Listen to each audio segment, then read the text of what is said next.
Hi, everyone. How's it going? Good.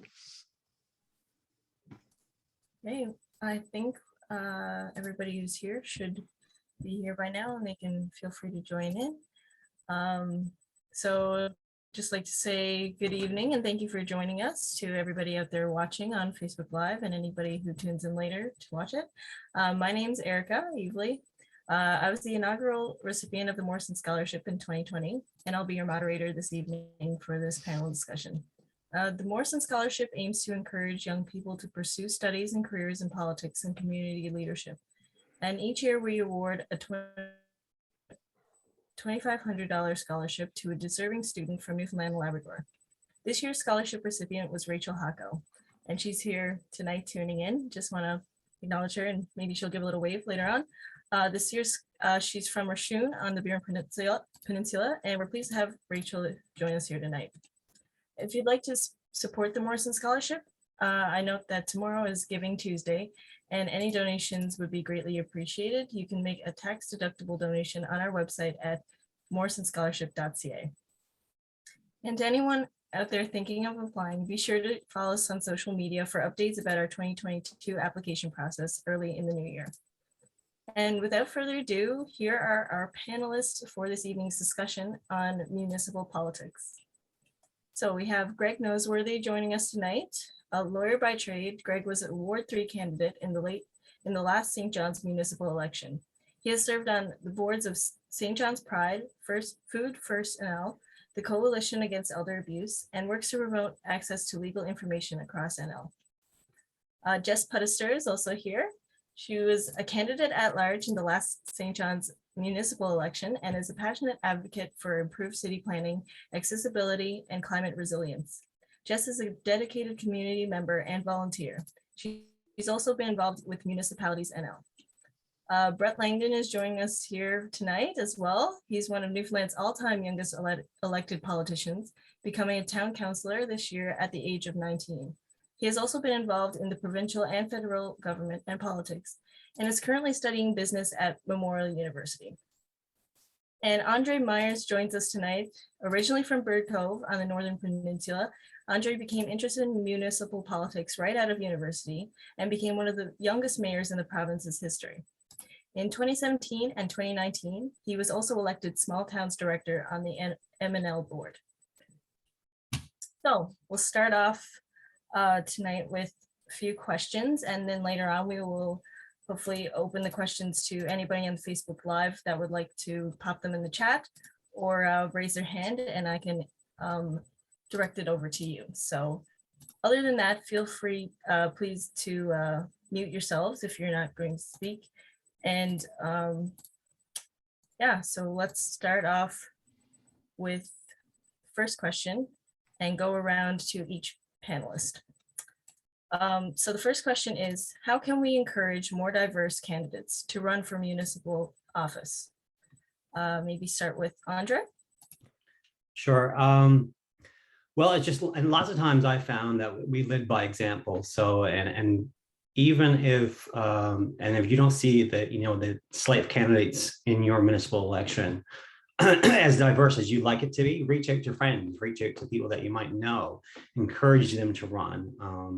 I always found even we didn't have a lot of women running initially in my town. So I reached out to a lot of younger women that, we're not sure if we have time to run, have small kids and so on, but I'm like, why don't you just try it out? We'll make allowances and towns can be more open and engaging to, welcoming those younger moms, for example, as one diverse group.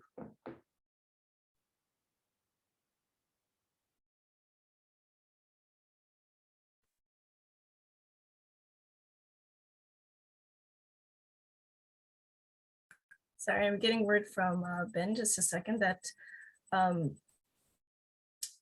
we'll first start with what motivated you to want to be involved in municipal politics, and what challenges you may have faced during your campaigns.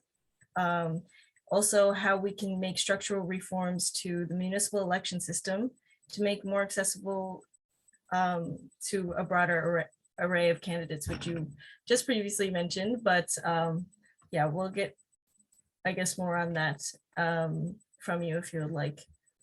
Sure. For me, it's you know, the initial interest, and I think for everybody, is they want to do something good for their town or city that they're from. So for me, it was just, you know, seeing things that were absent from my community, things that I thought, you know, even as a smaller town, we should have. Simple things like a playground, which we didn't have before I became mayor, was things that was taken for granted. But if you want to be able to attract and retain young families into towns, simple infrastructure like a you know, nice playground makes a huge difference. So just the small things for me that kind of add it all up together as to, you know, making it a viable place to live, not only for myself, but for other folks, whether that, and that would range, you know, things from young families, of course, but also having a more engaging town when it came to seniors. We didn't really have a lot of programming or a lot of activities in the community for seniors. So, you know, having a Going Healthy program that ranged from including kids all the way up to seniors made the, you know, the entire community, the entire town more inclusive of everybody. It gave them an avenue to come together as individual minorities, but also as a larger group. So we even had, you know, seniors coming together with youth and so on. So just to, you know, make everything more engaging, because just as youth, you know, get bored in communities and want things to do, seniors are also feeling that same pinch as well. So for me, it was just that community-based interest in my own community. I've always been interested in politics. I did political science in university as well. So, you know, I've always had that underlying interest in politics. So, you know, it was kind of there from the get-go. So it's just a natural fit for me as well.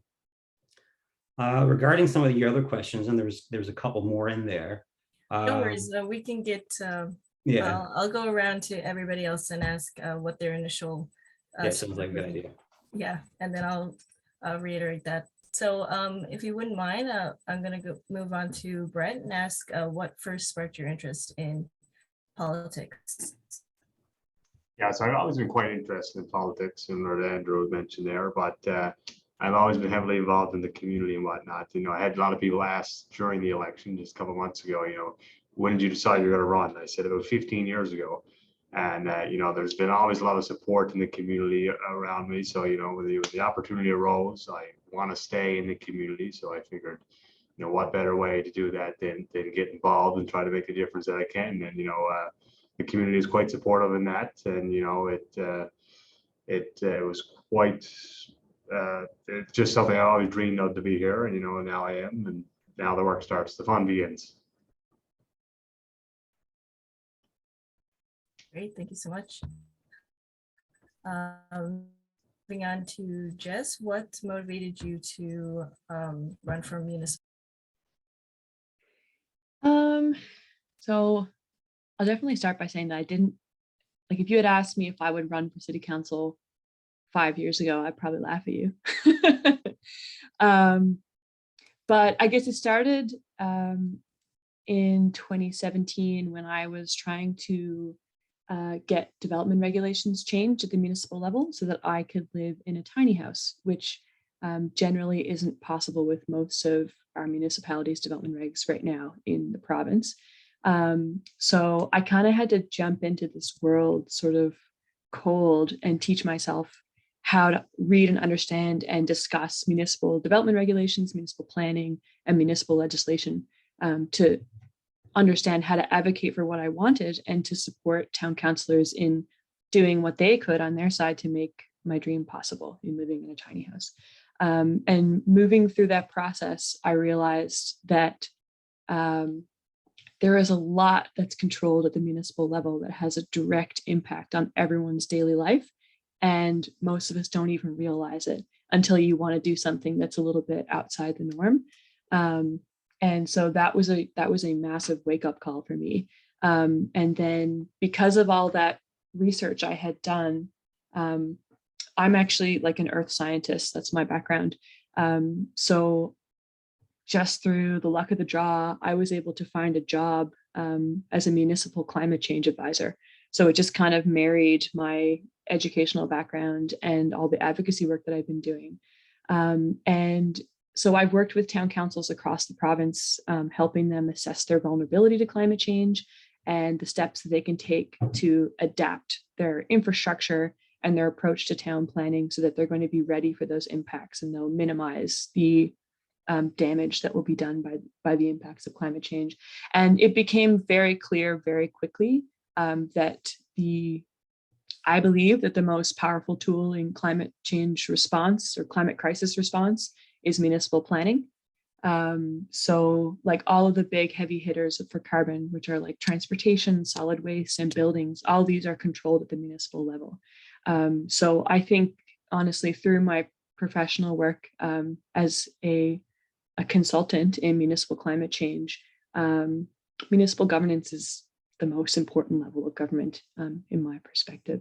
And then I also started writing a column for a local publication covering city council meetings. And when you listen to council meetings every week for months and months and months, and you become really familiar with sort of like the culture of decision making and the caliber of work that's happening and like how change actually plays out in the space at City Hall. For me, I was kind of flabbergasted. I was really disappointed in a lot of what was happening. And like I thought to myself, like, there's no way this is the best that we can do.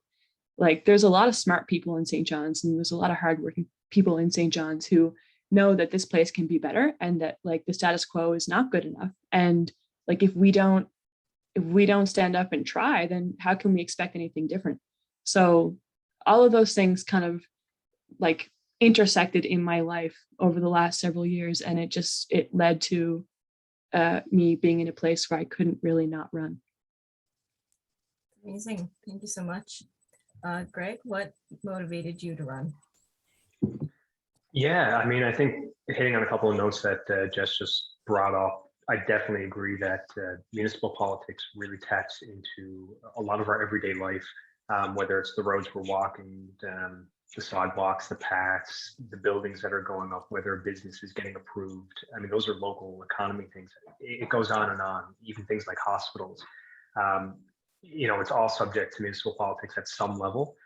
So for me, seeing a lot of that is huge. Even as I was driving from home, from an appointment today to home, I realized as I was passing a bus stop, I said, every time I pass a bus stop, there's not one single crosswalk at any of these bus stops. How are people supposed to cross the street if they're getting off on the opposite side?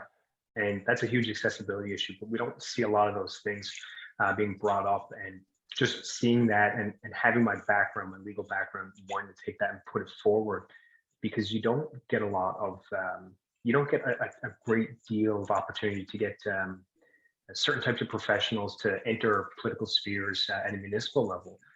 You see a lot of that at provincial and federal level, which is fine, but taking some of those things, taking again that lived experience of saying, I'm from St. John's, I'm seeing the issues in the west end of St. John's or in the east end, whatever it is. How can I make a difference? How can I actually have an actual impact on the day-to-day lives of people? So wanting to take that, that's really kind of what got me going and allowed me to put myself forward and say, hey, I want to make a change. I want to make a positive change in people's lives. Thank you so much. That's yeah, you definitely have a different kind of perspective thanks to your background. And speaking on that, each of you have come from, there's many different reasons that motivated you into politics. And I'd like to ask each of you, what were some of the challenges that you faced getting into politics, and share your unique perspectives on that. And we'll just go back to Andre, if you don't mind. Well, I got to say I started, and I'm no longer, I guess full disclosure, just in case some people don't realize, I'm no longer in municipal politics. I've decided to retire early after 10 years in municipal politics for a number of reasons, but I'm still very interested to spend 10 years at it. I've actually was approached by a former boss actually to run in my town at the time. Just moved back to the town and they needed somebody else on council. So I decided to, give it a try and immediately took on the role of deputy mayor for the first 3 years on council until 2013. and then and took a lot of like filled in for the mayor a lot of times and started attending M&L conferences at that time. I'm kind of really seeing the broad range of the the people that's involved. I guess one of the things I especially starting out in my 20s initially was the fact that especially if you attended M&L conferences, the average age is probably 60 plus. So I didn't think I was that young, but I felt very young. Some people embrace having youth around the table, and I found it has progressed even more over the past few years. But even then, others weren't as open and engaging in seeing a young mayor, around the table as such. While there's other naysayers, I say there's probably even more people that are ready to be like mentors and really take your hand and say, this is what you can do, or this is some advice of how you can get certain funding. So that's kind of how I take it. I always looked at the positive side and avoided some negative, and there's going to be negative, and no matter what type of politics you're involved in, of course.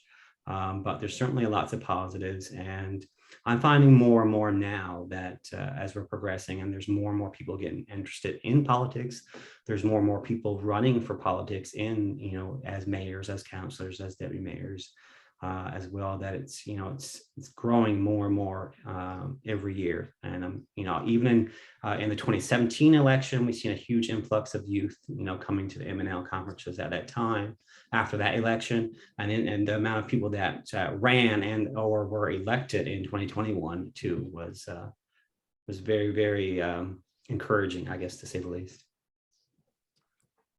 Thank you very much. Move back on to Brett.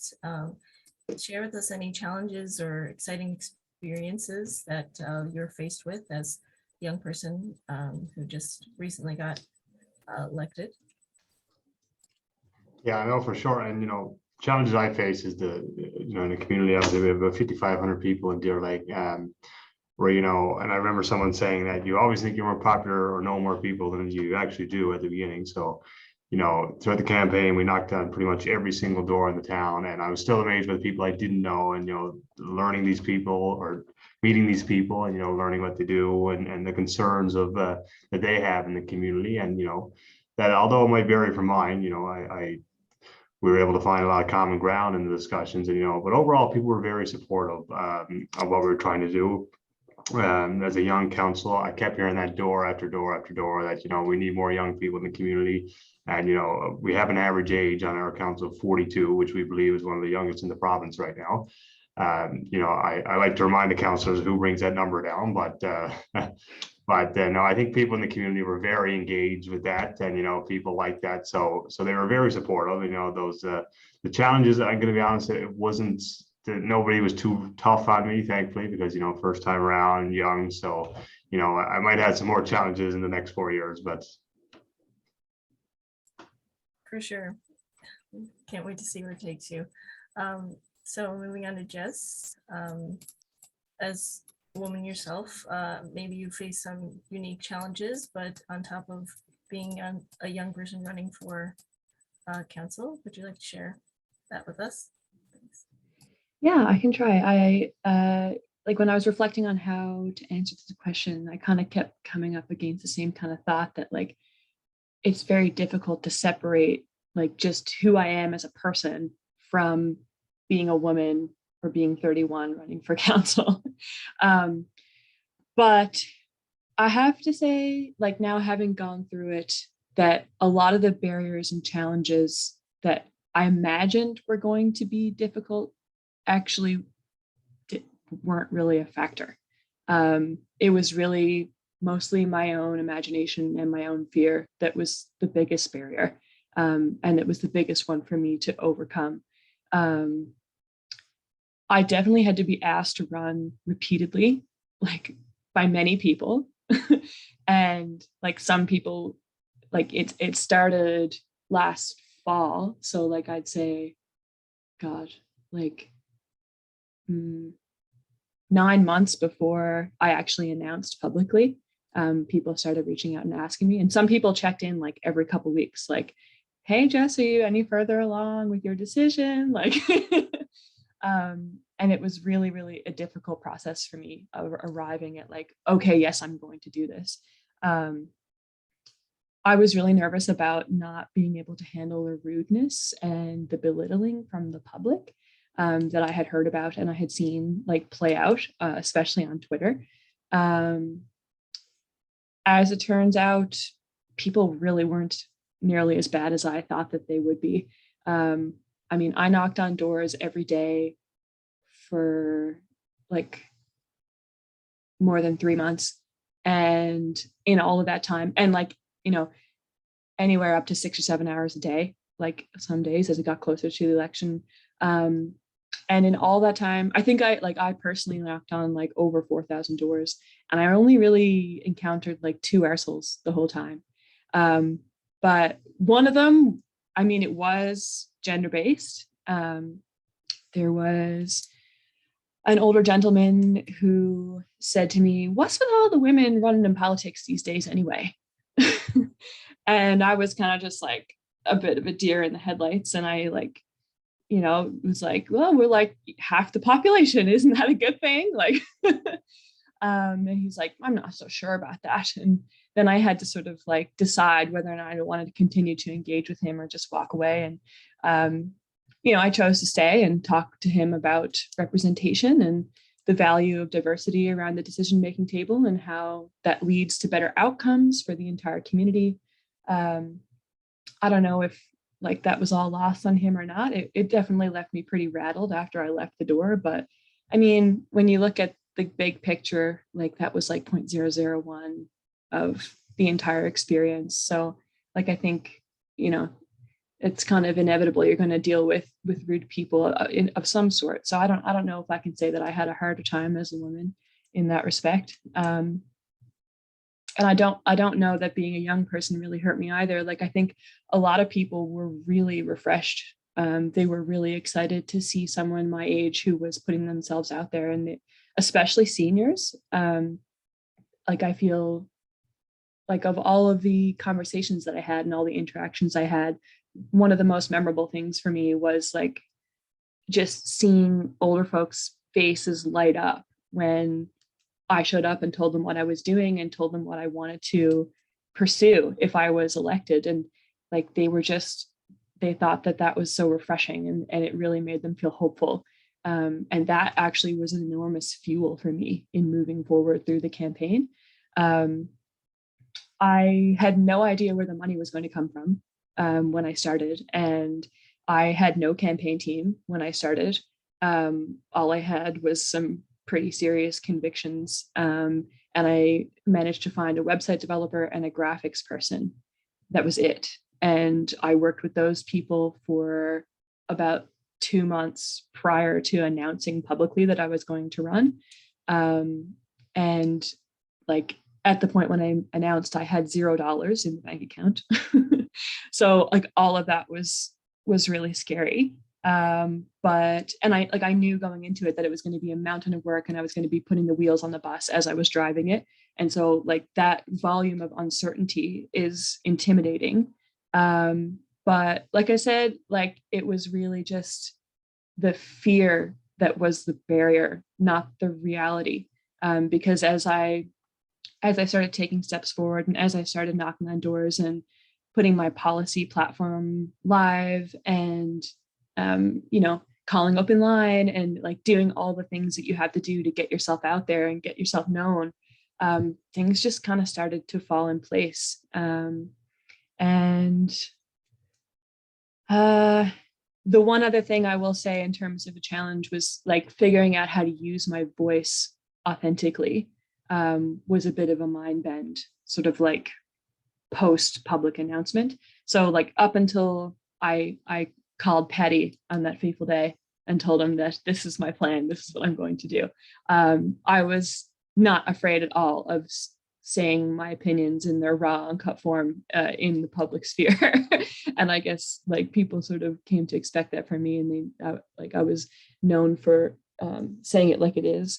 But after you announce, like especially at large, which is the entire city. So you're not trying to speak to a particular demographic. You're not trying to speak to a particular group of people. You have to try to appeal to basically everyone. And you stop and think like, okay, if I say this, which is something that I believe, like who's it going to alienate?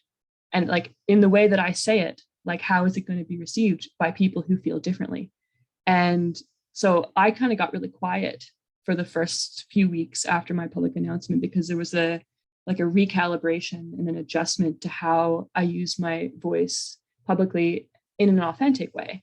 But it's just a learning curve that you figure out, and you realize like, you can't stand for everything. You can't stand for nothing. And you have to figure out which are the things that are most important things to me and are connected to the biggest needs out there in the community.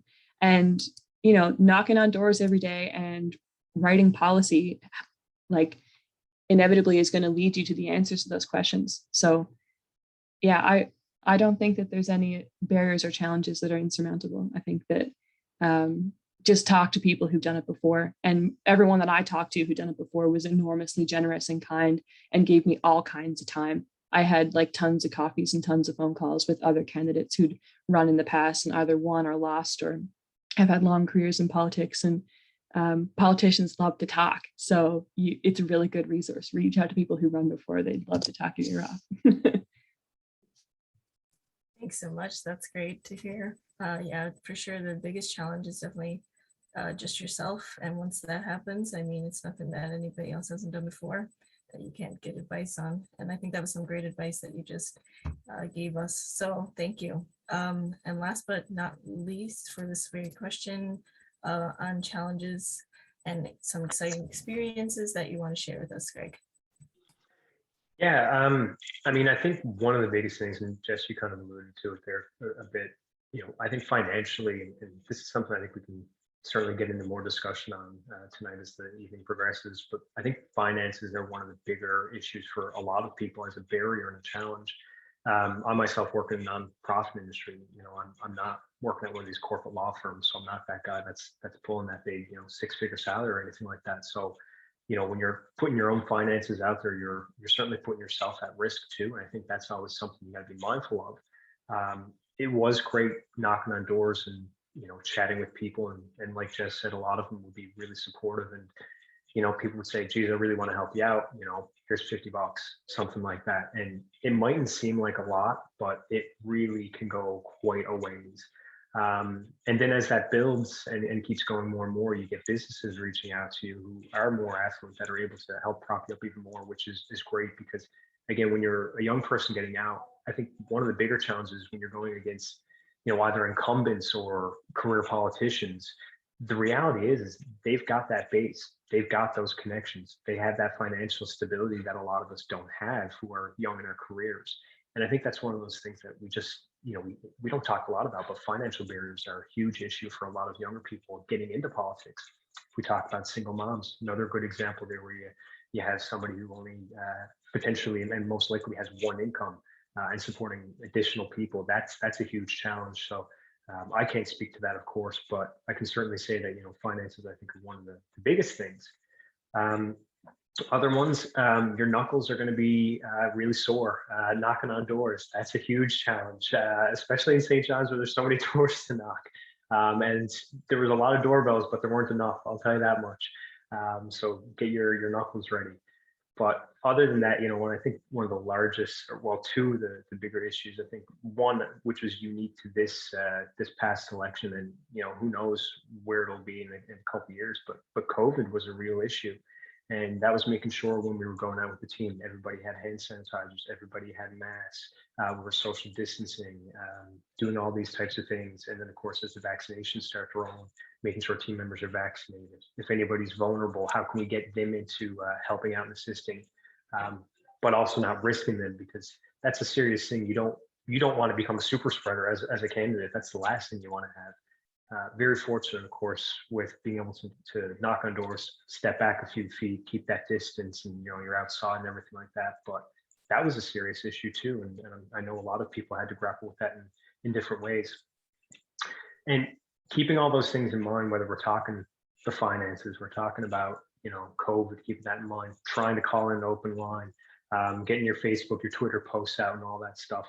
One of the bigger challenges that impacts absolutely everybody is just the general fatigue. Being honest and open about it, you're sleeping 5 hours, 6 hours a day, hopefully. Hopefully you're eating 2 to 3 times a day and there are sizable meals. You're going to lose weight. You're going to get tired. Your shoes are going to be beat to nothing. It's a reality that, you know, you're going to be really burnt out, especially over 2-3 month campaign. And then even after, once it's over, you're still on that high and you're coming down and you're still catching up. You've just been sleep deprived for several months. You know, I made a joke to one of my campaign assistants one day and I said, you know, it feels like I'm at war. And he looked at me and said, you know, you kind of are, with just the amount of resources you're pulling all the time, the late nights. And I was working still full time. So, you know, doing all those things, that was an issue. And I'm sure Brett, Andre, Jess, you guys all experienced that quite a bit too, just the constant fatigue, the stress, always being on, never being able to shut yourself off, making sure your phone's charged, little things like that. So that's another thing. But, you know, in terms of fun experiences, I mean, the list, I have so many stories I could go on about. It's incredible. The experience is fantastic. And I really encourage everybody to just, you know, if you're looking at a reason to not run, ignore it and just go into it. Don't make those excuses. Just do it. If it's a fear thing, if it's a financial thing, if it's whatever, just get in there and just don't let that be a barrier to yourself. You know, we're our own worst enemies, and you'll find those beautiful moments hidden amongst everything. There was one evening we were prepping for the hurricane, and there was a fellow I was chatting with in Money Pond who said, you know, if you ever need anything, just come by and let me know, kind of thing. And we knew the hurricane was coming, and we had a big sign kind of close to his property. So we went and knocked on the door and we said, hey, is it possible just to store this, you know, by your trees there? And he said, yeah, no sweat at all, no sweat at all. And then a few of his buddies started arriving. This was after his hockey game, his Thursday night hockey game. And they're all like, well, you know, you've been out doing this for so many hours. You got to come in and have a beer with us. We won't tell anybody. Don't worry. And I said, that's fine. I'm happy to do it. Let's go. Let's have a beer. This is real. This is great. Getting into the community, having that fun experience. You know, you really become part of the community. You get to know everybody. There was another time I was chatting with a lady who had some pretty banged up sidewalks around her area, to the point where anybody walking on it would have easily tripped up, or if they had any mobility assistance equipment, it was not going to be a good time. You'd have to go out onto the road. And I took it upon myself. I said, look, I'm going to call this in because this is a huge risk. I live down the road from you. I don't want to see anybody get hurt.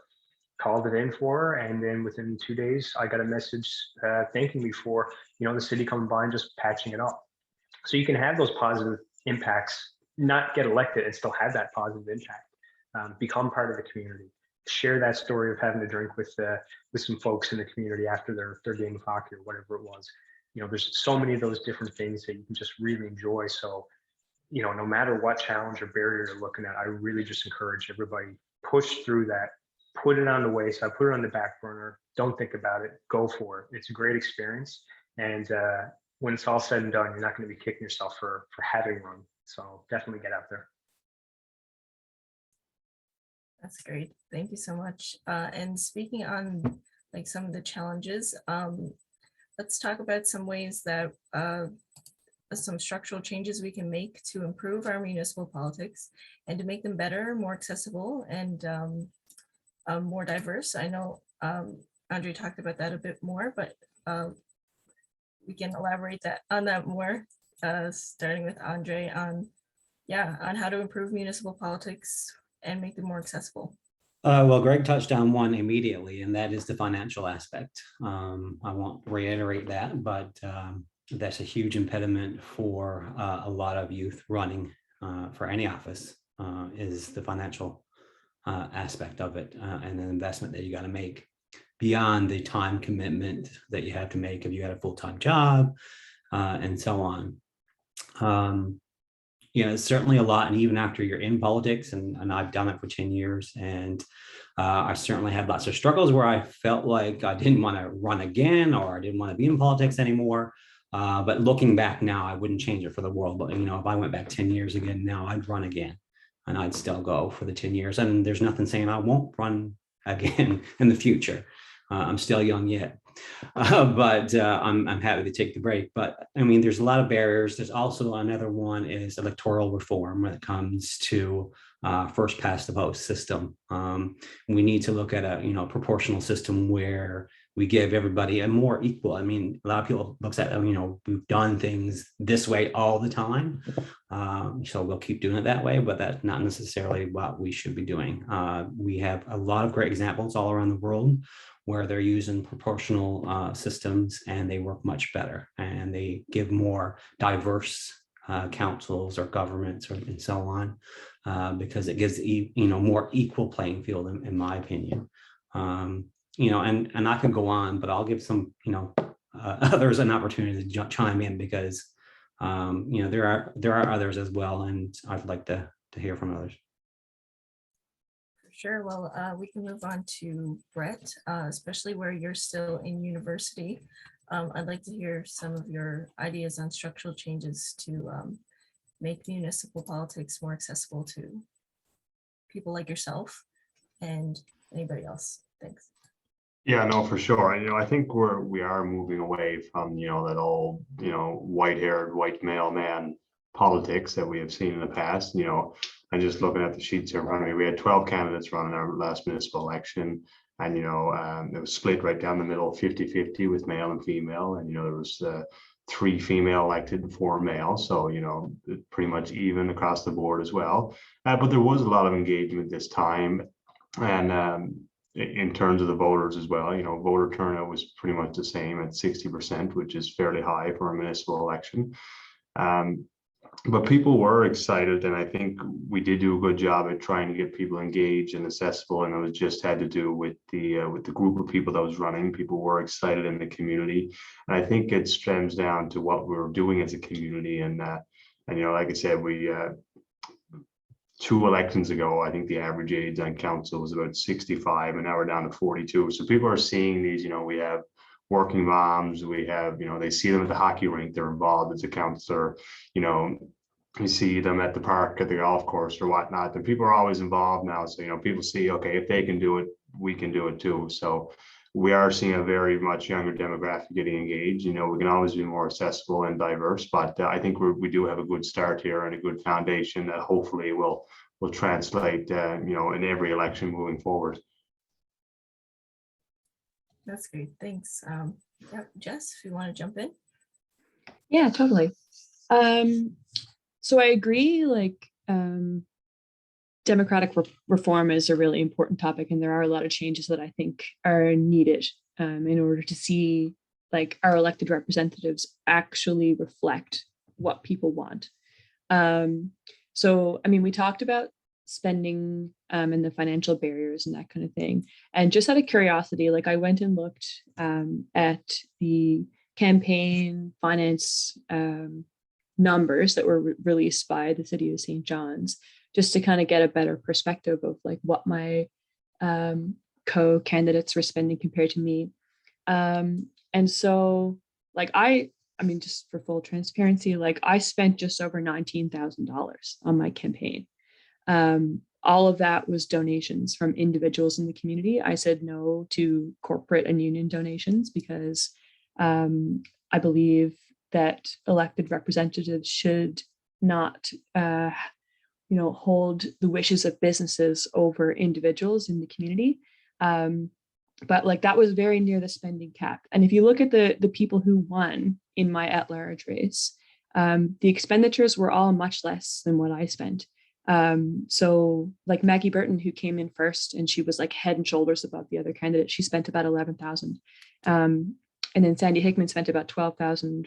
Ron Ellsworth spent about $16,000, and Debbie Hanlon spent about $2,000. So I really think that the biggest impact on who won and what happened was incumbency. And I think that it's very, very easy for people to get into politics at any level, but definitely the municipal level. And once you have that name recognition and, you do a good job of getting back to people, in a lot of cases, that's enough for voters because of the level of democratic participation that we have right now, which is a little bit sad. So I'd actually really like to see term limits brought in. I think that that would really even the playing field and encourage a lot more people to run from diverse backgrounds, whether that's new Canadians, whether that's, you know, women, young people, disabled people, anyone who's not just, you know, an old white guy in a suit. But yeah, those term limits would be really helpful. And I also think that there are things that we need to do sort of broader as a society in terms of increasing democratic participation. So like we don't have a civics class in high school, which I think is absolutely bonkers. And like when I was knocking on doors, I was going around with a tab open in my browser on my phone to register people to vote. Because what I found is when I asked people, are you registered? It was really common for people to say, I don't know. And so I would offer to check for them on my phone, and it would often be the case that they were not registered to vote. So that means that they would not receive their mail-in ballot. And on election day, you know, if they were too busy leading their lives, as most people are, it's probably a low likelihood that they're going to get themselves to a polling station. So I actually did a lot of work every day registering people to vote. And I think that that's something that maybe the city and the province and the country should take more responsibility to do some of that work themselves, rather than like candidates having to shoulder that burden all alone. So, you know, if we had, I mean, there's tons of summer employment programs that can be applied for funding. Like, I mean, if we had summer students going around getting people registered to vote like the summer before an election, like I can't even imagine the positive effect that would have on democratic participation. We only had 47% of eligible voters in St. John's vote this time around, which is really disappointing. I think we need more polling stations as well. You know, we had, I think, 6 polling stations. Is that right, Greg? Outside of City Hall? Or there was 2 per ward or something like that. Yeah, I think there was 2 per ward, and then Ward 5 had an additional third where it's the largest one, so thereabouts. Right. So like that might on the surface look like it's meeting the need, but I mean, if you don't own a car in St. John's and you've got to rely on the bus or go on foot, and say you're a single mom with kids at home, like the accessibility to actually go and put your ballot in the box is not what it could be. We have, there was a remote drop-off box at City Hall where you could go at any time and just like put it in like a Canada Post box. I think they should be all over the place. And I think that there should be a station at MUN. Like, why don't we have a polling station at the university where there are tons and tons of eligible voters, most of whom don't even think they can vote in St. John's because they assume that they're only allowed to vote in the town where they're from. Whereas in reality, you only have to be living in St. John's for 30 days before the election. But most people don't know that. Permanent residents need to be allowed to vote. If you're living in a city and you're using the infrastructure and you're using the services and you're paying for those things through your rent or through your mortgage, because you're a house owner, you deserve a say in what happens at City Hall around decision-making tables. There's absolutely no reason for permanent residents not to be allowed to vote. So that's something that has to change. And another thing I noticed, a lot of people, especially seniors, I would hear from them on the doors saying, like, I'm so glad you came to my door because otherwise I would have no idea who you were. And I got my mail-in ballot and I'm looking at all the names and I don't know like 90% of who these people are. So how can I even vote for someone if I haven't even seen their face? Like I haven't even heard from them or what they believe in. Because like it's not necessarily the case that a senior is going to go do their research and look up people's websites and go on social media and track down all this information. I've seen in other jurisdictions, I believe in France, it's a public service that's paid for by the municipality where they send a mail out to all residents, like an information package on all the candidates that are running and what they stand for, so that everyone has equal access to that information so they can make an informed decision. You know, a lot of candidates will fundraise to send out their own mail outs, but it's very, very expensive. I know in my case, there was no way we were ever going to be able to send a flyer to every single household by Canada Post. It's an extraordinary amount of money. So yeah, I think that's something that the city and the province could do better to help the access to information so that people feel informed around their voting choices. So yeah, just a couple of suggestions. Those are some great points, Jess. Thank you very much. Greg, I know you talked previously on the last question a bit about the financial challenges, and maybe you could reiterate those, but also, yeah, some structural changes to make. Said you served on the board of St. John's Pride. Maybe talk about how, maybe touch more on diversity and making it more accessible. Thank you. Yeah, definitely. You know, a financial perspective, I'm really big into political reform and how we adapt our political system, not just to better accessibility, not just to better our candidates, how our system works, but you know, a broad reform. City of St. John's recently, they passed a bylaw that basically said that this would be the last election where corporate and union donations will be allowed. And it's great, it really is. But the reality is those corporations and unions are still going to donate to candidates. They'll just pass the money to individuals to pass it on then. So, you know, things like that on the face of it look great, but what are they actually accomplishing is the real question. They reduced the spending limit for candidates. They brought it down to 10,000 for ward candidates. And I think that's the real target. That we should be looking at, things like that. So if we can bring that limit down even lower, again, we'll be able to kind of control who's able to influence, kind of like Jess was alluding to, you know, businesses being able to kind of buy candidates and buy politicians. If we're able to do that and kind of tackle that issue, I think we're better apt to actually see some results in political reform and who's coming forward as a candidate. In terms of accessibility as well, and just helping our diversity, you know, when we're looking at our political system, we look at a lot of things that are instituted that kind of create, you know, these systemic barriers. If we think about mothers, for example, you know, the House of Assembly here in Newfoundland Labrador recently allowed women to bring in their babies into the House of Assembly during sessions. Things like that, you know, I mean, that's such a simple thing. And like Jess said, half the population base, if we're cutting out half the population base because of things like that, that's a real systemic barrier that's going to block people from actually putting themselves forward. So when we look at that, when it's including gender diverse bathrooms and washrooms and facilities so that people feel comfortable to actually put themselves forward and have a safe space to actually engage with the public and engage with real issues. I think at that point, then we're opening the door to a much better system, one in which everybody has an opportunity to have a say. Furthering on that too, you know, and this is something, again, we look at provincial and federal politics. We have ministers, cabinet ministers that have specific roles. We do have that at certain municipalities.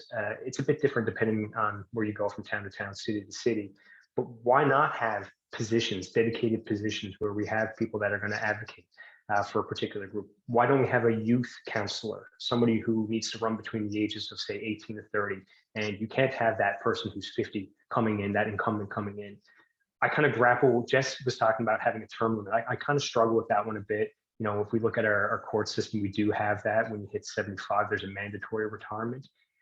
I find that one a bit of a trickier beast at a political level, but I think we can kind of work to some kind of a ground that attacks that issue too, while keeping the open democracy by having those types of positions that are more diverse, that allow a wider slate of people to come forward. And then things like, I mean, you're 16 years old, you can serve your country, you can pay taxes, you can be working full time, you can do all kinds of things, own property, the list goes on. And you can't vote. That's a bit of an oddity when you think about it. Why can't a 16-year-old vote? They're the ones that are going to be coming into society now, and all of a sudden we're saying, no, you can't do that. Even though you are attending university potentially, even though you've been paying taxes, you can't be involved in our process. It's a bit of an oddity, again, when we look at those types of things. I think if we attack the voting age too, we might be able to make politics, not just municipal politics, provincial politics, federal politics, more engaging with folks who can say, look, you know, this is a real issue that's impacting me. It's going to impact the next 4 years of my life. Why shouldn't I be going out and doing something here? And then we can increase that engagement with our political institutions. So I think that's something huge. Jess, you touched on it again, another one too. And Brett, I think you're a good example actually of a young person coming forward. So, maybe you'd be the perfect candidate for one of those youth member councils. But Jess, you touched on one there about permanent residence. I spoke with a fellow from Ireland who has been living in St. John's for 30 years, better part of his life, refuses to become a Canadian citizen because he can't swear an allegiance to the Queen, is what he said. Fair enough. I'm not going to judge him. It was a great conversation. Yet he's been paying taxes for 30 years and he's been engaging with our city, starting businesses, working here, has a family here, and has no say in who's going to be representing him at council. Again, another oddity I think that we can kind of tackle. Provincial, federal, sure, you can say there's differences there and we can address those in different ways, but a permanent resident who's been in the city or town for that many years, doing that much for the community, why don't they have an equal voice as well? That's one of those things too. I think we can break down a barrier and make our municipal politics more accessible for everybody. Thank you so much. You touched a lot on the different challenges. We've talked a lot about the different challenges we've seen structurally and such like that. But now I'll ask you each, what were some individual challenges what were some challenges that you saw in your own communities when you were running? Like, what were the main ones that you heard from your voters? We'll start again with Andre, please. Well, for me, it was a small town, so it was a little bit different. And running for even the Manel board a couple times is a little bit bigger than my small town, delegate wise. So that's probably a bigger election for me. I guess for the most thing is just making sure you reach everybody, make sure everybody understands a lot of things. I found a lot of people, whether they care or not, in some cases they kind of care, but they don't really, they're so busy with their day-to-day lives, they're not sure what municipal governments do in their town.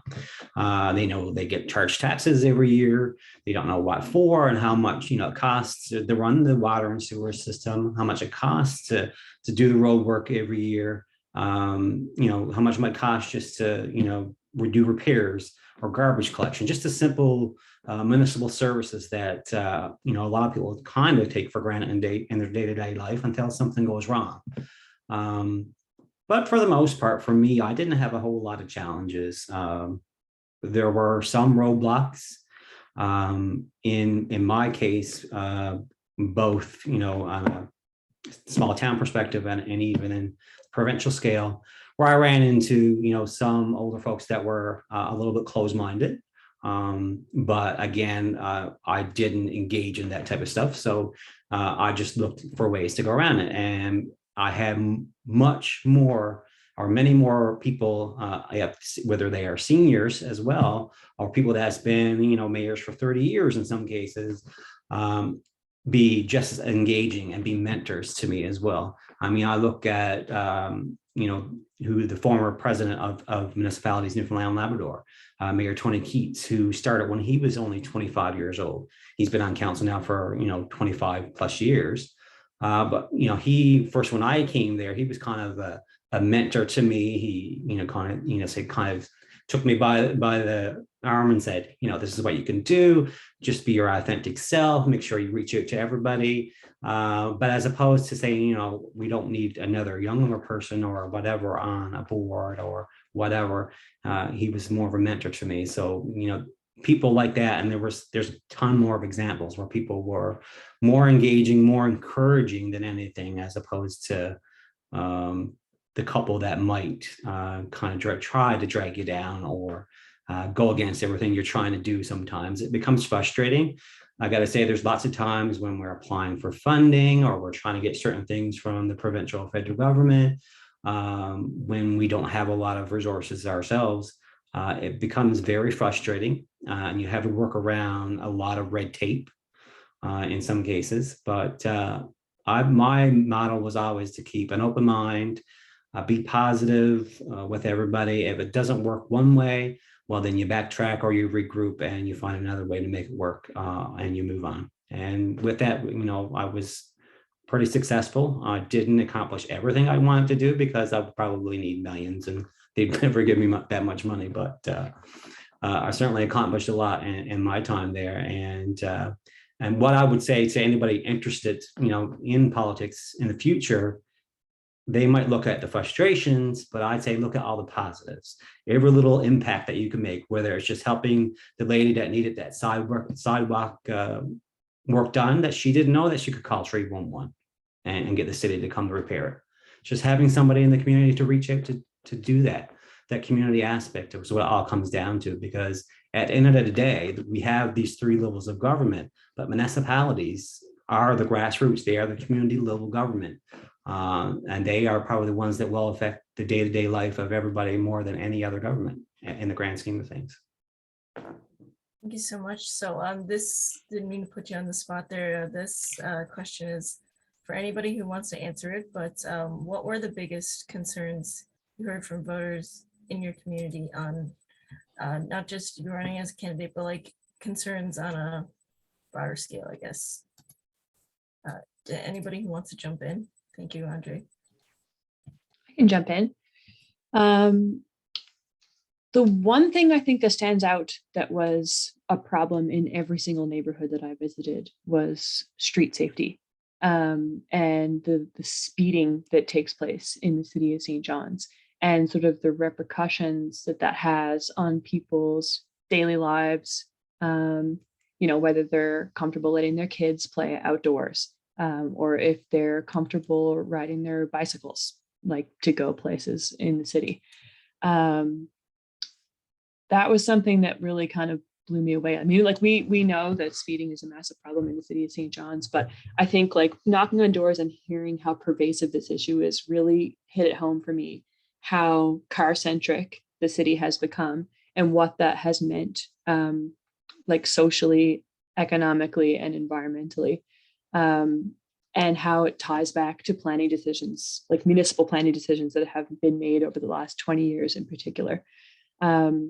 Kenmount Terrace was like a real mind-blowing, like municipal living lab almost of like where to learn about this stuff.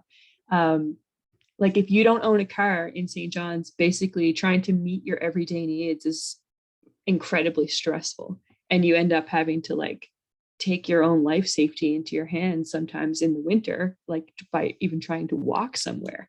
Like St. John's doesn't clear its sidewalks for the most part. Like, it's something that we try to do and get done within like a couple of weeks or something within a snowfall, but it's pretty dismal. And it has resulted in a great isolation for a lot of residents in our city. And that's really scary for a lot of people. Like I spoke to so many seniors who told me like, I can't go and wait at a bus stop for half an hour in the winter because I physically can't handle that.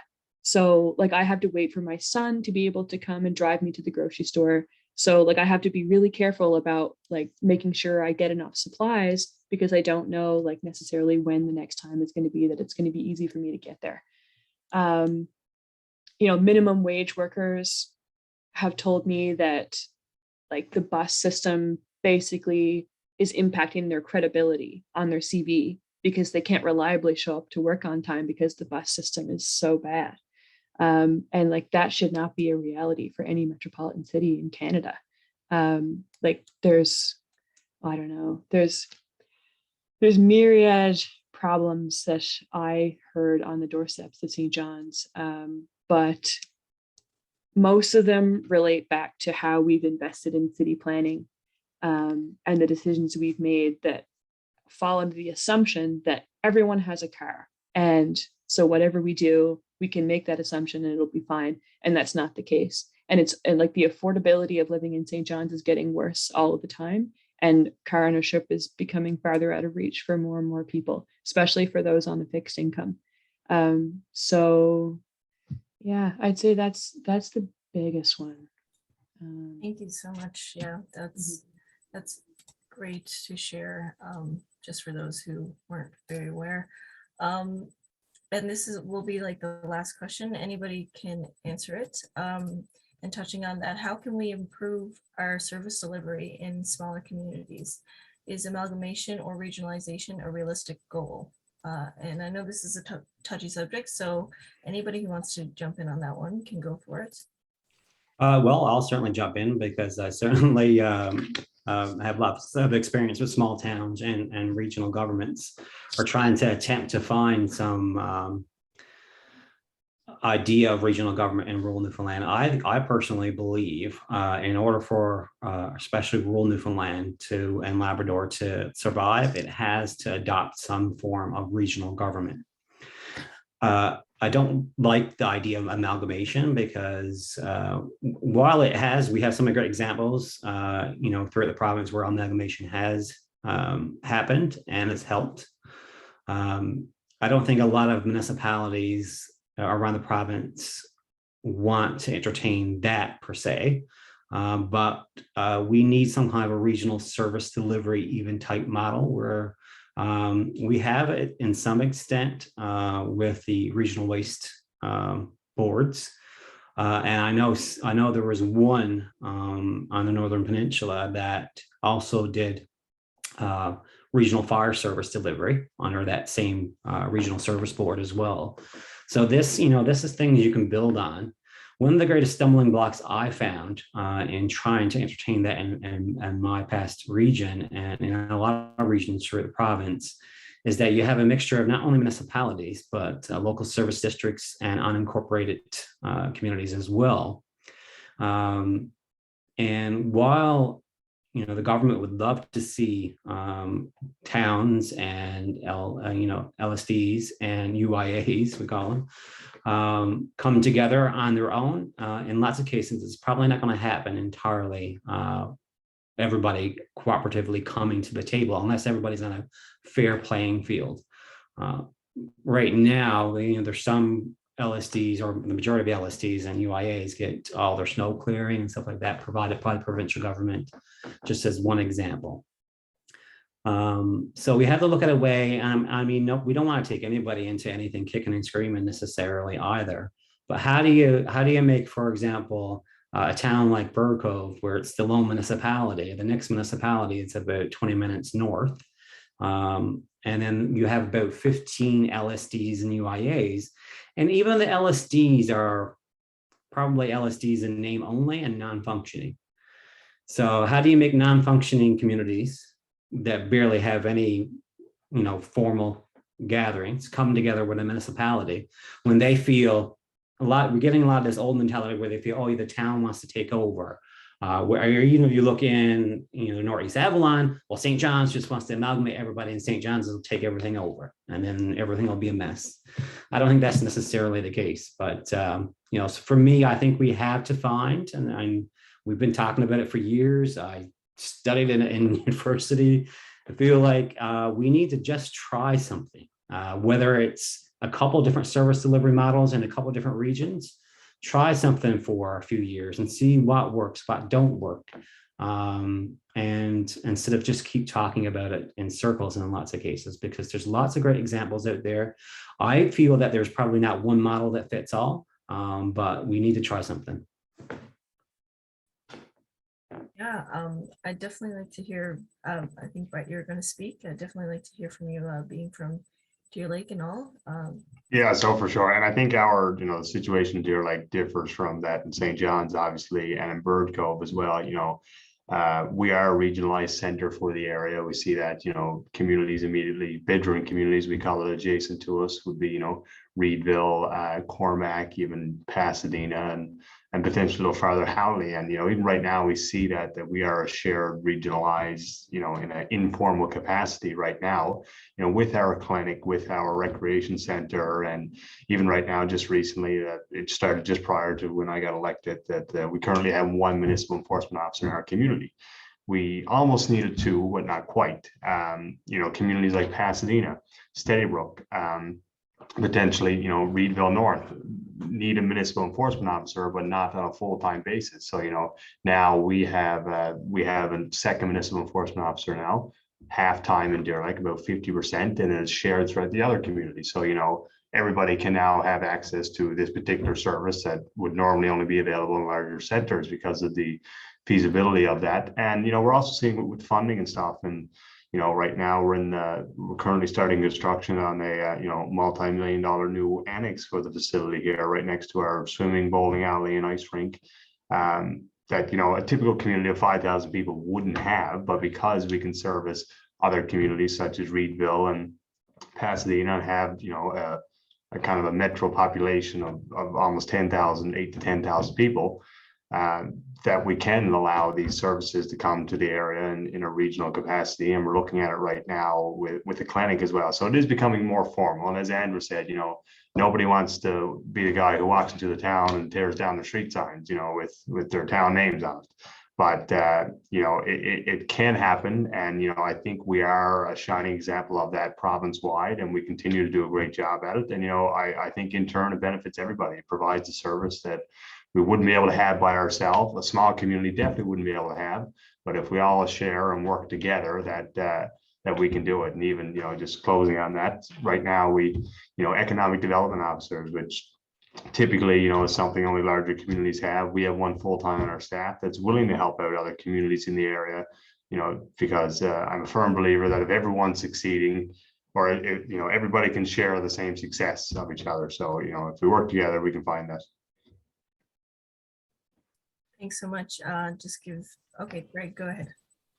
Yeah, I mean, I think I'm just going to kind of reiterate some of the points here that a lot of people made. But one of the things that's really interesting is that Newfoundland and Labrador has about 60,000 residents that are not in actual municipalities. So they don't pay municipal taxes.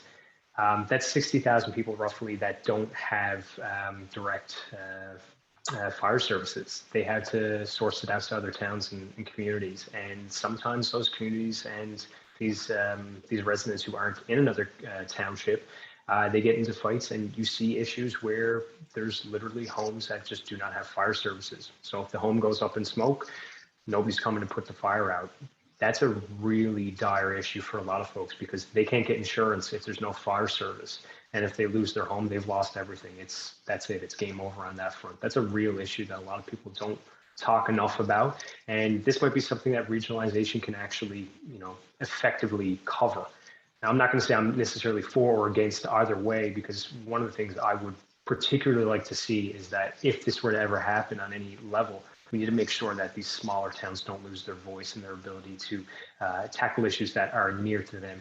At the top of the conversation here this evening, we talked about how municipalities and municipal politics really is something that impacts every single person. And if we take that away, potentially we could cause some issues for some small towns and communities. So that's something we need just to be careful when we're doing this. Again, not necessarily for or against either way, but that's something I always like to make a point about. And then the final point, I'll always make this, and in some ways it kind of shows where I'm leaning. At the end of the day, if we funnel our services, if we funnel our resources, like we've been saying here, like Brett just mentioned about being able to purchase more, we raise our economies of scale. We can buy more with less. We can service people with more while spending less. And I think at a municipal level, that's one of the biggest issues that every single town and city always faces is a budget issue. And we can tackle that when we have more power to spend. And that, it's ridiculous when you think about a snowplow going down St. John's, Brookfield Road, and then turning around as it's about to enter Mount Pearl. That's just foolishness. And it's no different if you're in Deer Lake or if you're in Bird Cove. It doesn't matter where you are in this province. If you have something like that going on, there's a real issue, I think, at hand. So that's what I'll say on that one. Yeah, absolutely. And sorry to cut you off, Jess, but the same in terms of the regional fire service. I'm very privy as well to how the provincial side of it works. In the district of Humber Gross Mourne here, and the rural communities, and that is, how do you determine who is more important and who's not? If we look at a shared service that we could share with our neighboring communities of Reedville and Cormac, a typical home from Deer Lake to Reedville would be 10 minutes and 15 to 20 in the Cormac area. So, the issue we can provide, a smaller station there in those areas, but also, we're limited. We have a volunteer fire department here, which is a very great one, and a lot of great volunteers here. We have about 35 full-time dedicated volunteers for the fire department. But if we send those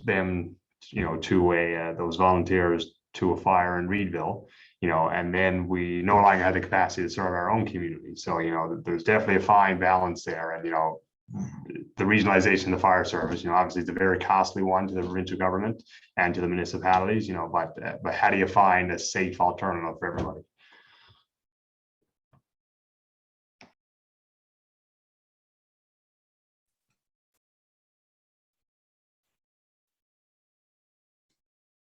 You go ahead, Jess, if you wanted to speak on that.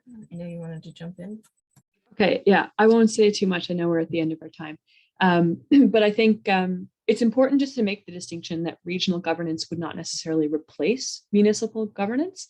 And I think that it's definitely possible to look at the suite of services and the suite of decision-making that a municipal council makes and recognize that some of them need to be made at a very granular level, and some of them need to be made at a broader level. So like, I think that you can have both in tandem, but we have to remember that like residents, for example, of the Northeast Avalon, they're not moving about their day thinking about where the municipal boundaries lie. They're moving about their day to meet their needs, and they think about the area as a region. And so I think that the way that we deliver services and the way we set up our infrastructure should reflect how people move through and use space, especially from a municipal planning perspective.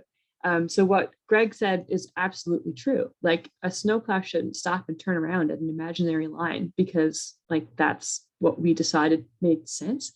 I think that there are like a lot of things that can be zoomed out and applied like to a group of municipalities without taking away agency and authenticity that municipal councils would hold. And we're one of the last jurisdictions that don't have regional governance in our country, and like lots of other places that are very successful in the world use a model like this. And people have been advocating for regional governance in Newfoundland for well over 20 years. So it's not equal to amalgamation. It's not the same thing. And I think what Andre said is that a one size fits all is not appropriate either. So I think that there's a lot of room for improvement, and I'm really excited to see where we move as a province in this direction. Yeah, for sure. And just closing on that, I know we're tight on time, and that's an issue. We did have, it wasn't a formal regionalized group, but it was called the Hummer Joint Council. The only issue with that, though, there was communities like Deer Lake, like Pasadena there, and Quantarook. There's also smaller communities, in the Bay of Islands or in the White Bay area who, would not share any of the same issues that we have in our community. And unfortunately, because of, the geographics and the distance, it's not possible for us to share a location. So, I think that's a struggle in a lot of communities, and Andrew would know, in the Birdco area. He mentioned earlier the distance between the communities. So I think it is difficult to do that, but I do agree I think there's a solution or a better way to do it than we are now.